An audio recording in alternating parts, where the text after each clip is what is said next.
Learners, welcome to my channel. आज के इस वीडियो में हम एविडेंस एक्ट की लेक्चर सीरीज को कंटिन्यू करेंगे और कन्फेशन से रिलेटेड प्रोविजंस पर डिस्कस करेंगे जो कि सेक्शन 24 से 30 में दिए गए हैं। इससे पहले वाले सेक्शन मैंने प्रीवियस की वीडियोस में कवर किए हैं, तो आप उन सेक्शंस को उन वीडियोस से पढ़ सकते हैं। तो अब अपन देखते हैं कि कन्फेशन क्या होता है। So confession is no where defined in the evidence act. जैसे सेक्शन 17 में जब हमने पढ़ा था तो वो एडमिशन को डिफाइन करता है, वैसे कन्फेशन की कहीं डेफिनेशन नहीं है, मतलब कि कन्फेशन को इस एक्ट में कहीं डिफाइन नहीं किया गया है। तो कन्फेशन का सिंपल सा मतलब यही है कि जब अक्यूज जो है एडमिट कर लेता है कि हाँ मैंने ये ऑफेंस कमिट किया है, मतलब कि जब अक्यूज जो है क्या करता है, अपने गिल्ट को एडमिट कर लेता है, वही कन्फेशन कहलाता है। बस कन्फेशन का सिंपल सा मीनिंग इतना ही है और ऐसे इसकी कोई ऐसी डिफाइंड डेफिनेशन नहीं दी गई है। Now, what is confession? Confession is a statement containing an admission of guilt and not merely a statement raising the inference about such guilt. तो कन्फेशन क्या होता है? कन्फेशन का सिंपल सा मतलब यही है कि जहाँ पे अक्यूज आके एक्नॉलेज कर लेता है कि हाँ मैंने ये क्राइम कमिट किया, मतलब जहाँ पे अक्यूज कहता है कि हाँ मैंने जो है बी का मर्डर किया है, तो इसका मतलब क्या हो गया? कन्फेशन। कन्फेशन का मतलब ही यही होता है कि एडमिशन करना गिल्ट के बारे में, ना कि कोई ऐसा स्टेटमेंट जो कि क्या कर रहा हो, कोई इन्फ्रेंस सजेस्ट कर रहा हो उस गिल्ट के रिगार्डिंग। जैसे कि हम एडमिशन में पढ़ के आए थे ना, सेक्शन 17 जब हमने पढ़ा था कि एडमिशन क्या होता है। एडमिशन वो स्टेटमेंट होते हैं जो कि सजेस्ट करते हैं कोई भी inference with regard to whom fact in issue relevant fact, उसको हम एडमिशन कहते हैं। पर कन्फेशन के केस में ऐसा नहीं है। कन्फेशन के केस में कोई प्रिजम्पशन अजम्पशंस नहीं चलते हैं। कन्फेशन के केस में डायरेक्ट एक्नॉलेजमेंट होता है गिल्ट का, उसी को हम कन्फेशन कहते हैं। नेक्स्ट आता है law relating to confession provided under section 24 to 30 of evidence act and under 164, 281 and 463 of code of criminal procedure. तो कन्फेशन जो है एविडेंस एक्ट के अंदर सेक्शन 24 से 30 में दिया गया है, जो कि अभी हम पढ़ रहे हैं। और सीआरपीसी के अंदर कौन से सेक्शंस में दिया गया है? ये सेक्शन 164, 281 एंड 463 के अंदर गया है। तो इन दोनों एक्ट में कहाँ कहाँ कन्फेशन दिया गया है ये भी अपन ने देख लिया है। नेक्स्ट देखते हैं काइंड्स ऑफ कन्फेशन। तो confession are of 3 types. Confession जो है 3 तरह के होते हैं। पहला on the basis of statement, second person in front of whom it is made, third confession by mental condition. तो कन्फेशन कितने तरह के होते हैं? 3 तरह के होते हैं। अब इनको अपन 1 बाय 1 करके डिस्कस करेंगे। फर्स्ट आता है on the basis of statement. On basis of statement confession can be divided in 2 parts. ठीक है ना, on the basis of statement में 2 पार्ट्स में फर्दर डिवाइडेड है कन्फेशन। फर्स्ट आता है inculpatory statement, such statement which involve the person in crime. तो inculpatory statement वो स्टेटमेंट होते हैं जो कि पर्सन को इन्वॉल्व करता है क्राइम के अंदर। For example when person says that yes I commit crime, तो मतलब कि जब पर्सन कह देता है कि हाँ मैंने ये क्राइम कमिट किया है, तो वो क्या माना जाएगा? वो उसका इनकल्पेटरी स्टेटमेंट माना जाएगा। तो इनकल्पेटरी स्टेटमेंट का सिंपल सा मतलब है जो कि पर्सन को इन्वॉल्व करे क्राइम के अंदर, उसका पार्ट जो है उसको इन्वॉल्व कर देता है, उसको हम इनकल्पेटरी स्टेटमेंट मानते हैं। सेकंड आता है exculpatory statement, such statement which redeem a person from offence. तो एक्सकल्पेटरी स्टेटमेंट वो होते हैं जो कि पर्सन को रिडीम करता है ऑफेंस से। एग्जाम्पल के थ्रू इसको समझते हैं। When person give reason to commit crime and plead exception. मान लो किसी पर्सन ने क्राइम कमिट कर लिया, अब वो उसका रीज़न बता रहा है कि मैंने ये क्राइम कमिट क्यों किया है, और जो आईपीसी के अंदर एक्सेप्शंस दिए हैं ना उसके अंदर वो प्लीड करता है, तो उन स्टेटमेंट को हम क्या मानेंगे? एक्सकल्पेटरी स्टेटमेंट। इसका सिंपल सा तरीका इसको याद करने का ये है कि इनकल्पेटरी से मतलब कि वो स्टेटमेंट जो कि पर्सन को इन्वॉल्व कर रहे हैं, इनकल्पेटरी से इन्वॉल्व कर रहे हैं। ठीक है ना, इनकल्पेटरी मीन्स टू इन्वॉल्व, और एक्सकल्पेटरी मतलब क्या होता है? To exclude a person from a crime, मतलब कि वो स्टेटमेंट जो कि पर्सन को एक्सक्लूड करते हैं, जो कि उसको रिडीम कर रहे हैं, जो कि उसको एक डिफेंस प्रोवाइड करा रहे हैं, तो उनको हम कहते हैं एक्सकल्पेटरी। एक्सकल्पेटरी इज इक्वल्स टू एक्सक्लूड और इनकल्पेटरी इज इक्वल्स टू इन्वॉल्व। ऐसे आप याद रख सकते हो इसको। से रिलेटेड केस लॉ देखते हैं। Palvinder Kaur versus state of Punjab AIR 1952 SC 354। इस केस लॉ में क्या बोला था सुप्रीम कोर्ट ने? Supreme court held that confession must either be admitted as whole और rejected as a whole, and the court is not competent to accept only the inculpatory part while rejecting the exculpatory part. Confession must taken as whole. तो इस case में supreme court ने क्या बोला था कि confession जो है ना आप उसको एज अ होल ही लोगे, आप ऐसा नहीं है कि इनकल्पेटरी पार्ट ले लो, एक्सकल्पेटरी पार्ट को हटा दो, या फिर एक्सकल्पेटरी पार्ट ले लो, इनकल्पेटरी पार्ट हटा लो। आप आपकी मर्जी के अकॉर्डिंग जो मर्जी है वो पार्ट हटा नहीं सकते, आपको वो कन्फेशन जो है पूरा लेना पड़ेगा और फिर उसके बाद देखेंगे कि क्या इनकल्पेटरी पार्ट है क्या एक्सकल्पेटरी पार्ट है। तो बलविंदर कौर के केस में यही बोला गया था कि कन्फेशन जो है must be taken as a whole. Now the second type, person in front of whom it is made, ये भी फर्दर टू पार्ट्स में डिवाइड है, जिसका फर्स्ट है judicial confession. Judicial confessions are those confessions which are made during the legal proceeding before the magistrate और the court. तो judicial confession क्या होते हैं, वो कन्फेशन होते हैं जो कि लीगल प्रोसीडिंग के दौरान मजिस्ट्रेट और कोर्ट के सामने किए जाते हैं, उनको हम कहते हैं judicial confession. Section 164 of CrPC allows magistrates to record confession. तो सेक्शन 164 ऑफ सीआरपीसी में है ना, उसमें पूरा प्रोसीजर दे रखा है कि मजिस्ट्रेट जो है कन्फेशन कैसे रिकॉर्ड करेगा। Section 80 of Indian evidence act make judicial confession admissible, stating if a confession is made in the presence of magistrate or in a court and is registered by a magistrate, the confession is presumed to be valid and genuine। जो section 18 जो अभी presumptions वाले जो section है ना, उसके अंदर इस कन्फेशन को क्या माना है, presumed to be valid and genuine. बस ये इतना ही कहता है judicial confession. Now the second type, second extrajudicial confession. Extrajudicial confession may be made to anybody outside the court। तो extrajudicial confession वो confession होते हैं जो कि हम outside the court करते हैं, जो कि हम मजिस्ट्रेट और कोर्ट के सामने नहीं करते। मजिस्ट्रेट और कोर्ट के अलावा हम जिसको भी बोल रहे हैं वो हमारा क्या माना जाएगा, extrajudicial confession माना जाएगा। There is no procedure in extrajudicial confession like section 164 of CRPC। जैसे जुडिशियल कन्फेशन में तो पूरा प्रोसीजर दिया गया है सीआरपीसी के अंदर, उस प्रोसीजर के थ्रू उस कन्फेशन को रिकॉर्ड किया जाता है, पर एक्स्ट्रा जुडिशियल के कन्फेशन के केस में कोई भी प्रोसीजर नहीं है। And there is no presumption in extra judicial confession like section 80 of evidence act. और जो ये एक्स्ट्रा जुडिशियल कन्फेशन है इसका भी कोई प्रिजम्पशन नहीं है, जैसे कि जुडिशियल कन्फेशन का प्रिजम्पशन था वैसे एक्स्ट्रा जुडिशियल कन्फेशन का कोई प्रिजम्पशन नहीं होता। थर्ड आता है कन्फेशन बाय मेंटल कंडीशन। तो कन्फेशन बाय मेंटल कंडीशन फिर से दो पार्ट में डिवाइड है। फर्स्ट आता है वॉलंटरी कन्फेशन जो कि सेक्शन 27, 28, 29 और 30 में है, और इनवॉलंटरी कन्फेशन जो कि सेक्शन 24, 25 और 26 में दिया गया है, जिनको हम आगे डिस्कस करेंगे। Now retracted confession. Retracted confession is a type of confession which is previously voluntarily made by the person but afterwards it is revoked or retracted by the same person। तो retracted confession क्या होता है कि पहले तो कोई बंदा जो है confession कर देता है और later on जो है वो उस confession को जो है वो क्या करता है, रिवोक कर देता है और कह देता है कि नहीं मैंने तो ऐसा कोई confession नहीं दिया है, तो उसको हम कहते हैं retracted confession। इतना ही मतलब है इसका। केस लॉ देखते हैं।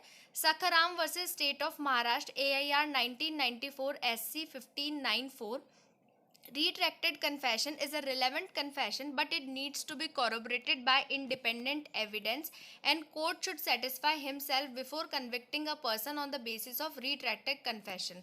तो retracted confession क्या है, एक relevant confession तो माना गया है पर उसका further corroboration की ज़रूरत होती है, solely उसके basis पे हम किसी को convict नहीं कर सकते। अब क्वेश्चन आता है, ये रिटर्न में आता है ये वाला क्वेश्चन कि what do you understand by retracted confession. तो आप इस क्वेश्चन को प्रिपेयर कर लेना, ये मेंस में बहुत बार पूछते हैं ये वाला क्वेश्चन, और ये भी पूछते हैं कि इसकी एविडेंशियरी वैल्यू क्या है। Now confession by co-accused. The Supreme Court in the case of Pancho versus State of Haryana held that confession made by the co-accused do not have much evidentiary value and they cannot be considered as a substantive piece of evidence. Therefore, the confession made by the co-accused can only be used to corroborate the conclusion drawn out by other probative evidence। तो ये जो confession bye को accused है इसकी कोई इतनी value नहीं है क्योंकि ये as a substantive piece of evidence नहीं माना गया है और इस पे जो है फर्दर कॉरोबोरेशन की ज़रूरत पड़ती है अदर इंडिपेंडेंस एविडेंस के साथ साथ। तो यही है सिर्फ कन्फेशन बाय को अक्यूज्ड। नाउ सेक्शन 24, अब जो है इसके अपन प्रोविजंस पढ़ते हैं, लीगल प्रोविजंस 24 से 30 तक। अभी तक हमने क्या पढ़ा कि कन्फेशन क्या होता है, कन्फेशन के टाइप्स क्या हैं। अब अपन जो है इसके एक्चुअल जो लीगल प्रोविजंस हैं वो सेक्शंस पढ़ते हैं। Section 24, confession caused by inducement, threat और promise when irrelevant in criminal proceeding. तो कन्फेशन जो है इंड्यूसमेंट, थ्रेट और प्रॉमिस से हुए हैं तो कब इररिलेवेंट माने जाएंगे, क्रिमिनल प्रोसीडिंग्स में। A confession made by an accused person is irrelevant in a criminal proceeding if the making of the confession appears to the court to have been caused by inducement, threat, or promise, or having reference to charge against the accused person proceeding from a person in authority and sufficient in the opinion of the court to give the accused person ground which would appear him reasonable for supposing that by making it he would gain any advantage or avoid any evil of temporal nature in reference to the proceedings against him. तो section 24 के अंदर confession को irrelevant कब माना जाएगा, जबकि वो confession जो है किसी ऐसी धमकी या फिर किसी ऐसे प्रॉमिस के थ्रू कराया गया है, और वो धमकी और प्रॉमिस किसने दी है, किसी पर्सन इन अथॉरिटी के थ्रू आई है। मतलब कि कोई ऐसा गवर्नमेंट ऑफिसर है, कोई पुलिस ऑफिसर है, उन्होंने जो है ऐसी धमकी और ऐसा प्रॉमिस किया है उस अक्यूज पर्सन को, और उस प्रॉमिस और धमकी के कारण जो है वो ऐसा कन्फेशन कर रहा है, तो उस कन्फेशन को हम क्या मानेंगे, इररिलेवेंट मानेंगे। सेकेंड चीज़ क्या है इसके अंदर, कि जब कोर्ट को ये लग जाए कि अक्यूज पर्सन जो है ना, उसको ये पता लग रहा है कि अगर मैं ऐसा कन्फेशन करूंगा तो क्या होगा, कि he would gain any advantage और avoid any evil of temporal nature, तो उस केस में भी जो है कोर्ट क्या मानेगी, उसके कन्फेशन को इररिलेवेंट मानेगा। तो सेक्शन 24 इतनी बात करता है। Now section 25, confession to police officer not to be proved. No confession made to a police officer shall be proved as against a person accused of any offense। तो section 25 क्या कह रहा है कि ऐसा कोई सा भी कन्फेशन अगर हम पुलिस ऑफिसर को कर रहे हैं ना, तो वो कभी भी उसके अगेंस्ट प्रूव नहीं होगा।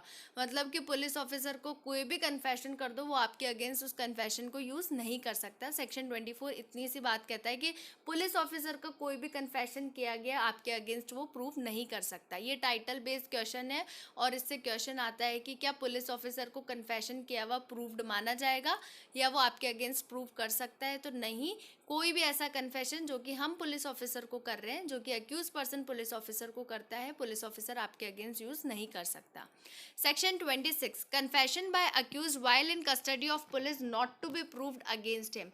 No confession made by any person while he is in the custody of a police officer, unless it be made in the immediate presence of magistrate, shall be proved as against such person।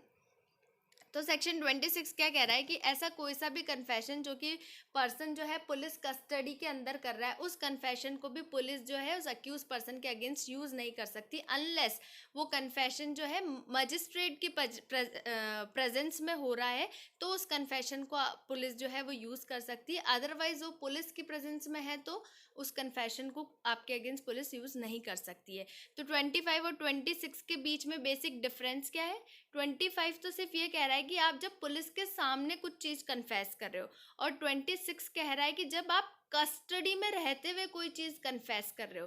Custody में रहते हुए भी अब दो चीज़ें हैं, आप custody में रहते हुए पुलिस को कोई चीज़ कन्फेस कर रहे हो तो वो आपके अगेंस्ट यूज़ नहीं हो सकती, लेकिन आप कस्टडी में रहते हुए मजिस्ट्रेट की प्रेजेंस में कोई चीज़ कन्फेस कर रहे हो तो वो फिर पुलिस आपके अगेंस्ट यूज़ कर सकती है। तो ये बेसिक डिफरेंस है 25 और 26 में। बहुत बार इसमें कन्फ्यूजन हो जाता है कि दोनों one on the same thing he कह रहे हैं, पर ऐसा नहीं है। एक सिर्फ नॉर्मल पुलिस को कन्फेशन की बात कर रहा है और एक वाइल इन कस्टडी वाले कन्फेशन की बात कर रहा है। Now section 27, how much of information received from accused may be proved, provided that when any fact is deposed to as discovered in consequence of information received from a person accused of any offense in the custody of a police officer, so much of such information, whether it amounts to confession or not, relates distinctly to the fact thereby discovered, may be proved। तो section 27 जो है ना, वो section 25 और 26 का proviso है। Proviso in the sense provided है। इस सेक्शन की स्टार्टिंग ही प्रोवाइडेड के साथ हो रही है। बाकी सेक्शंस की स्टार्टिंग कैसे होती है, नॉर्मल जो एक सेंटेंस स्टार्ट होता है वैसे होती है, पर यहाँ पे इसकी स्टार्टिंग कैसे होती है, प्रोवाइडेड दैट। मतलब ये 25 और 26 का एक्सेप्शन है। 25 और 26 में हम क्या पढ़ के आ रहे थे कि जब भी हम पुलिस को कोई भी चीज़ बोल रहे हैं ना, तो भैया वो पुलिस हमारे अगेंस्ट यूज़ ही नहीं कर सकती। हम कोई भी उसको कन्फेशन करते हम सेफ है, हमारे अगेंस्ट पुलिस उसको कभी भी यूज़ नहीं कर सकती। लेकिन 27 कह रहा नहीं, ऐसा नहीं है। जब भी अक्यूज जो है पुलिस को कोई भी ऐसा स्टेटमेंट देता है और उस स्टेटमेंट से किसी भी फैक्ट या फिर किसी भी चीज़ की डिस्कवरी होती है, तो पुलिस जो है अक्यूज के अगेंस्ट उस स्टेटमेंट को यूज़ कर सकती है। इसको अपन एग्जांपल के थ्रू समझते हैं, जैसे कि ए ने जो है बी का मर्डर किया या फिर ए ने जो है बी को मारा, मतलब बी को इंजरी कॉज की, ठीक है। उस केस में जब पुलिस ए को पकड़ेगी तब ए से पूछेगी तो ए कन्फेस कर देता है कि हाँ मैंने जो है बी का मर्डर किया या मैंने बी को मारा। जब अगर पुलिस ऐसा उससे पूछती है और वो हाँ कर देता है, तो पुलिस उससे पूछेगी कि बताओ तुमने किस हथियार से उसको मारा और तुमने हथियार कहाँ छुपाए। अगर ए कह देता है कि हाँ मैंने उसको इस चाकू से मारा और वो चाकू जो है मैंने मेरे घर में अलमारी के पीछे छुपाया या अलमारी के नीचे, अलमारी के अंदर कपड़ों के नीचे छुपाया, तो ये जो इन्फॉर्मेशन है ना, जिससे कि उस चक्कू की डिस्कवरी हो रही है, मतलब कि जिससे पुलिस को जो है वो नाइफ जो है रिकवर हो रहा है, तो पुलिस जो है इस स्टेटमेंट को यूज़ कर सकती है कि हाँ जब मैंने इस अक्यूज से पूछा तो इसने अपने स्टेटमेंट में ये बोला कि मैंने बी को जो है इस चक्कू से मारा और ये चक्कू जो है मैंने अपनी अलमारी में कपड़ों के नीचे छुपाया और हमको वहाँ से इस चक्कू की जो है रिकवरी हुई है। तो ये स्टेटमेंट जो है ये प्रूव कर सकती है पुलिस और अक्यूज के अगेंस्ट इसको यूज़ कर सकती है। ये और जो अक्यूज ऐसा कन्फेशन करता है ना कि हाँ मैंने बी को मारा, उस कन्फेशन को तो वो यूज़ नहीं कर सकती है ए के अगेंस्ट, मतलब कि अक्यूज के अगेंस्ट, बट जो डिस्कवरी रिलेटेड स्टेटमेंट है उसको जो है पुलिस जो है कोर्ट में अक्यूज के अगेंस्ट प्रूव कर सकती है। 27 इतना ही कहता है कि मतलब ऐसी कोई भी इंफॉर्मेशन रिसीव हो रही है अक्यूज से जो कि रेलेवेंट है किसी भी फैक्ट और किसी भी चीज़ की डिस्कवरी के लिए, तो उस इंफॉर्मेशन को जो है पुलिस अक्यूज के अगेंस्ट यूज़ कर सकती है। एक्सेप्शन अपन ने पढ़ा ही है कि section 27 is the exception of section 25 and 26 of evidence act, जहाँ पे पुलिस को दी हुई कोई भी इंफॉर्मेशन यूज़ नहीं कर सकते, लेकिन 27 में यूज़ कर सकती है पुलिस। केस लॉ देखते हैं, state of UP versus Deoman Upadhyaya AIR 1960 SC 1125। It is held that under section 27 that part of a confession is admissible from which any fact is discovered। ये वही चीज़ कह रहा है कि confession के उस part को हम admissible मानेंगे जिससे कि किसी fact की discovery हो रही है। सेकंड कहता है there is no contradiction between article 20 of constitution of India and section 27 of Indian evidence act. तो article 20 of constitution of India क्या बात करता है, 20 का सब क्लॉज 3 कहता है ना कि no person shall be witness against himself, मतलब कोई भी अपने अगेंस्ट गवाही नहीं दे सकता। तो ये कह रहा है, तो इसमें ये क्वेश्चन था कि ये आर्टिकल 20 का जो है 27 के बीच में कॉन्ट्राडिक्शन है। आप वहाँ तो कह रहे हो कि अपने अगेंस्ट गवाही नहीं दे सकता और यहाँ 27 में आप उसको कहते हो कि बताओ और उसके बाद डिस्कवरी हो जाती है तो आप उसको उसके अगेंस्ट यूज़ करते हो उस स्टेटमेंट को। तो यहाँ पे ऐसा बोला गया कि जो आर्टिकल 20 है ना वो अप्लाई होता है जुडिशियल प्रोसीडिंग के केस में, और जो कि अपना सेक्शन 27 है ना वो अप्लाई होता है इन्वेस्टिगेशन स्टेज पे। इसलिए इन दोनों के बीच में कोई कॉन्ट्राडिक्शन नहीं है, दोनों एक दूसरे से बहुत अलग है। Now section 28, confession made after removal of impression caused by inducement, threat or promise relevant। तो अपन ने section 24 में क्या पढ़ा था कि ऐसा confession जो कि किससे हुआ है, inducement से हुआ है, threat से या promise से हुआ है, उसको हम क्या मानेंगे, irrelevant मानेंगे criminal proceedings में। लेकिन 28 क्या कह रहा है कि अगर confession के अंदर से ये तीनों पार्ट निकल जाते हैं तो उस confession को हम क्या मानेंगे, relevant confession मानेंगे। If such a confession as is referred in section 24 is made after the impression caused by any inducement, threat or promise in the opinion of the court been fully removed, it is relevant। Same चीज, अगर fully removed हो गया है तो उस confession को हम relevant मानेंगे अगर कोर्ट को ऐसा लगता है तो। Now section 29, confession otherwise relevant not to become irrelevant because of promise of secrecy and etc। If such a confession is otherwise relevant, it does not become irrelevant merely because it was made under a promise of secrecy or in consequences of deception practiced on the accused person for the purpose of obtaining it, or when he was drunk, or because it was made in answer to questions which he need not have answered, whatever may have been the form of those questions, or because he was not warned that he was not bound to make such confession and that evidence of it might be given against him। तो section 29 क्या कह रहा है कि ऐसे confessions को भी हम रिलेवेंट मानेंगे अगर वो कन्फेशन जो है किसी प्रॉमिस ऑफ सीक्रेसी में है, डिसेप्शन में है, ड्रंक में है। मतलब कि जैसे मान लो ए और बी है, उनके बीच में कोई बात हुई, ए ने बी को बोला कि यार तू मुझे प्रॉमिस कर कि तू ये बात किसी को नहीं बताएगा कि मैंने जो है किसका, सी का मर्डर कर दिया, ठीक है। अब यहाँ पे दोनों के बीच में प्रॉमिस हो गया, फिर ए ने जो है ये बी ने जो है ये आके कन्फेशन कर दिया। तो अब यहाँ पे ये नहीं कह सकते कि यार मैंने तो तुझे बोला था कि अपने बीच की सीक्रेट बात है, तू इसको किसी को कर नहीं सकता, और वो जाके कोर्ट में नहीं कह सकता कि हमारी सीक्रेट बात है इसलिए हम इसको आप कन्फेशन नहीं मानोगे, नहीं। अगर आपने प्रॉमिस ऑफ सीक्रेसी में भी कोई चीज़ बोली और सामने वाला बंदा आके उसको कन्फेस कर लेता है तो उसको भी हम एज ए कन्फेशन एडमिसिबल मानते हैं। अगर किसी को हमने डिसेप्शन प्रैक्टिस करवा के कोई चीज़ निकलवा ली है तो उसको भी हम कन्फेशन मानेंगे, ठीक है ना। उसको भ्रमित करके हमने कुछ उससे उगलवा लिया है तो उसको भी कन्फेशन मानते हैं। अगर वो जो है ड्रंक है, उस केस में उसने कुछ कन्फेशन कर दिया तो उसको भी हम एडमिसिबल मानते हैं। ऐसा हम ये प्ली नहीं ले सकते कि भाई हमने सीक्रेट के केस में किया है या फिर हमने इसको डिसेप्शन, इसके अगेंस्ट किसी ने डिसेप्शन की प्रैक्टिस कर ली इसलिए इसने ये कन्फेशन कर दिया तो आप इसको वैलिड मत मानो।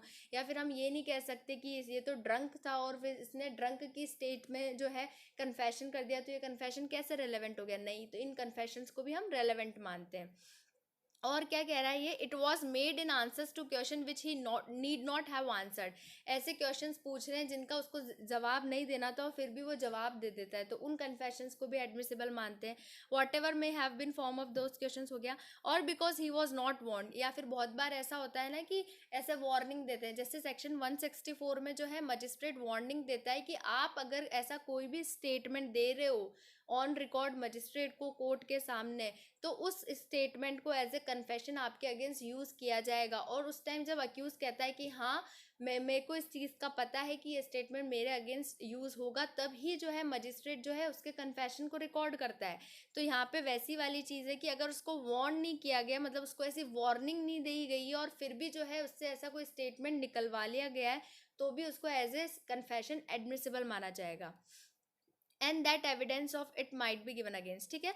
तो अपन ने क्या क्या पढ़ा, पहला पढ़ा promise of secrecy, second deception, third drunk, fourth अपन ने पढ़ा कि ऐसे आंसर्स जिसको उसको देने की जरूरत नहीं थी फिर भी वो दे देता है, और फिफ्थ के अंदर अपन ने पढ़ा उसको वार्निंग नहीं दी और बिना वार्निंग के ही उससे पूछ लिया और उसने कन्फेस कर लिया तो उसको भी अपन क्या मानेंगे, एडमिसिबल मानेंगे। अब इसके केस लॉ देखते हैं। R versus Salisbury, evidence of drunken person is relevant. R M Malkani versus state of Maharashtra, evidence taken from telephone tapping is also relevant. Sahu versus state of UP, murmuring in sleep is also relevant. Yusuf Ali versus union of India, tap recording is also relevant. Now section 30, consideration of proved confession affecting person making it and others jointly under trial for same offense. When more persons than one are being tried jointly for the same offense and a confession made by one of such person affecting himself and other of such person is proved, the court may take into consideration of such confession as against such other person as well against the person who makes such confession, ठीक है। तो ये section 30 कब apply होगा, section 30 जो है joint trial के case में अप्लाई होता है। जब दो पर्सन जो है एक ही साथ उनकी क्या हो रही है, जॉइंट ट्रायल हो रही है, उसमें एक पर्सन अगर कुछ कन्फेस कर देता है तो वही कन्फेशन जो है दूसरे के अगेंस्ट भी उसको कोर्ट जो है कंसीडर करता है। तो 30 जब भी आए, ये टाइटल बेस्ड क्वेश्चन है कि 30 जब भी आएगा तो हमें याद रखना है कि 30 सिर्फ जॉइंट ट्रायल के केस में ही अप्लाई होगा, अदरवाइज नहीं होगा। ऐसा नहीं है कि ए और बी दोनों ने कोई ऑफेंस कमिट किया है और दोनों की ट्रायल है ना डिफरेंट हो रही है और उस केस में ए का कन्फेशन बी के अगेंस्ट यूज़ कर लें और बी का कन्फेशन ए के अगेंस्ट यूज़ कर लें, ऐसा नहीं होगा। अगर दोनों जॉइंटली ट्रायल हो रहे हैं तो ही उनका कन्फेशन जो है एक दूसरे के अगेंस्ट कोर्ट जो है कंसिडर करता है। अब इसका एक्सप्लेनेशन देखते हैं। Offence as used in this section includes the abetment attempt to commit the offence. Offence के अंदर क्या आता है, अबेटमेंट भी आता है और अटेम्प्ट टू कमिट ऑफेंस भी आता है। इलस्ट्रेशन इसके इंपॉर्टेंट है और ये आता है प्री के अंदर। A and B are jointly tried for the murder of C. It is proved that A said B and I murdered C. The court may consider the effect of this confession as against B. तो यहाँ पे A और B जो थे ना ये यहाँ पे jointly try हो रहे हैं, ठीक है। किसके लिए हो रहे हैं, मर्डर ऑफ C के लिए। तो यहाँ पे A का जो भी A ने यहाँ पे क्या बोला कि B और मैंने जो है C का मर्डर किया, तो यहाँ पे A का स्टेटमेंट जो है ना वो क्या माना जाएगा, बी के अगेंस्ट उसको कोर्ट जो है कंसिडर करेगा। अब इसका इलस्ट्रेशन बी देखते हैं।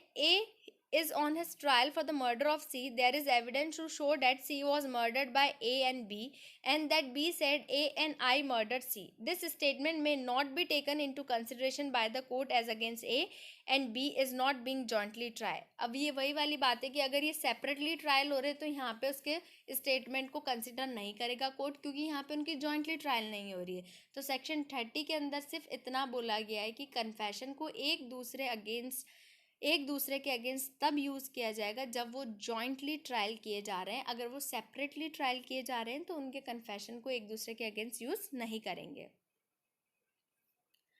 अब इम्पॉर्टेंट है ये difference between confession and admission. बहुत कन्फ्यूज़न होता है इसमें, समझ ही नहीं आता कि कन्फेशन और एडमिशन में एक्चुअल में डिफरेंस है क्या. तो अपन इसको वन बाय वन करके देखते हैं. First difference. The difference between confession and admission is that confession refers to a voluntary statement made by the person who has been accused of committing a crime. It is a direct acknowledgement of guilt by the accused. On other hand, admission, while also being a voluntary statement, is merely the acknowledgement that a particular fact is true. तो पहली चीज़ क्या बोल रहा है कि confession जो है वो क्या है, एक डायरेक्ट एक्नॉलेजमेंट है गिल्ट का अक्यूज के द्वारा, और एडमिशन जो है वो क्या होता है, एक्नॉलेजमेंट होता है फैक्ट इन इशू और रिलेवेंट फैक्ट के रिगार्डिंग में. ठीक है, तो कन्फेशन का एक्नॉलेजमेंट गिल्ट के रिगार्डिंग में होता है और एडमिशन का एक्नॉलेजमेंट किसके रिगार्डिंग में होता है, किसी फैक्ट को लेके होता है. सेकेंड डिफरेंस देखते हैं. Confession can only be made by the accused. Admission can be made by any party to the proceedings of a case or their agent and in circumstances by third parties as well. तो confession जो है सिर्फ accused करता है, accused के अलावा कोई नहीं कर सकता. जबकि एडमिशन हमने जब 18 से लेके 23 के सेक्शंस पढ़े थे तो उसके अंदर हमने देखा था कि कौन कौन से पर्सन्स एडमिशन कर सकते हैं. पार्टी टू द प्रोसीडिंग कर सकता है, उसका एजेंट कर सकता है, उसका रिप्रेजेंटेटिव इन इंटरेस्ट कर सकता है, और हमने क्या पढ़ा था 19 और 20 सेक्शन के अंदर कि थर्ड पर्सन भी कर सकता है. 19 के अंदर क्या पढ़ा था, जहाँ पर किसी पार्टी की लाइबिलिटी और राइट जो है किसी थर्ड पार्टी की लाइबिलिटी और राइट से डिसाइड हो रहे हैं तो वो थर्ड पार्टी का एडमिशन भी जो है रेलेवेंट माना जाता है. और सेक्शन 20 के अंदर हमने क्या पढ़ा था, जो कि रेफरी सेक्शन था. अगर जो है पार्टी किसी थर्ड पर्सन का रेफरेंस दे देती है, कहती है कि आप उस थर्ड पर्सन से जाके पूछो, और जो थर्ड पर्सन जो कोई भी स्टेटमेंट देगा वो एज ए रेलेवेंट माना जाता है, उसको एडमिशन मानते हैं हम, वो एडमिसिबल होता है. तो वहाँ पे दोनों केस में थर्ड पार्टी है, तो यहाँ पे थर्ड पार्टी भी जो है एडमिशन कर सकती है. तो कन्फेशन सिर्फ अक्यूज करता है और एडमिशन जो है पार्टी के अलावा उसका एजेंट कर सकता है, कोई थर्ड पार्टी भी कर सकती है और उनके रिप्रेजेंटेटिव इन इंटरेस्ट भी कर सकते हैं. थर्ड पॉइंट आता है confession can only be made in criminal proceedings. Admission can be made in both civil and criminal proceedings. तो कन्फेशन जो है सिर्फ क्रिमिनल प्रोसीडिंग्स में ही होता है, लेकिन एडमिशन दोनों में होता है, सिविल और क्रिमिनल में. फोर्थ आता है admission is genus which means all admissions does not include confession. Confession is species meant every confession includes admission. तो वो वाले स्टेटमेंट था ना कि all confessions are admissions but all admissions are not confession, है ना. तो क्या बोल रहा है कि एडमिशन जो है वो क्या है, एडमिशन तो देखो जीनस है और कन्फेशन जो है वो क्या है, इसका स्पीसीज है. तो एडमिशन तो ये हो गया और कन्फेशन ये वाला पार्ट हो गया. ठीक है, फिर फोर्थ आता है no form of admission has been prescribed. It has prescribe format of recording under section 164 of CRPC. तो एडमिशन का तो कोई भी फॉर्मेट नहीं है, कैसे भी आप स्टेटमेंट दे सकते हो, लेकिन जो सेक्शन 164 ऑफ CRPC है ना, वो कन्फेशन का फॉर्मेट बताता है. उसके अंदर पूरा प्रोसीजर है कि आपको कन्फेशन कैसे देना और कैसे मजिस्ट्रेट रिकॉर्ड करेगा. लास्टली मैंने यहाँ पे 2 क्वेश्चंस डाले हैं. All confessions are admission but all admissions are not confession. Proof, इसको प्रूव करने के लिए आता है रिटर्न के अंदर. सेकंड है differentiate between judicial confession and extra judicial confession. तो इन दोनों क्वेश्चंस को आप प्रिपेयर कर लेना, जुडिशरी के मेंस के पॉइंट ऑफ व्यू से इंपॉर्टेंट है ये. That's all from today's video. अगर आपको किसी भी सेक्शन के किसी भी प्रोविजंस में कोई भी प्रॉब्लम है या कुछ भी चीज़ समझ नहीं आई तो आप मुझे कॉमेंट करके पूछ सकते हैं या मुझे पर्सनली मेल भी कर सकते हैं. एंड येस, अगर आपको ये वीडियो हेल्पफुल लगा हो, इन्फॉर्मेटिव लगा हो, तो please do like, share and subscribe to my channel. Thank you so much.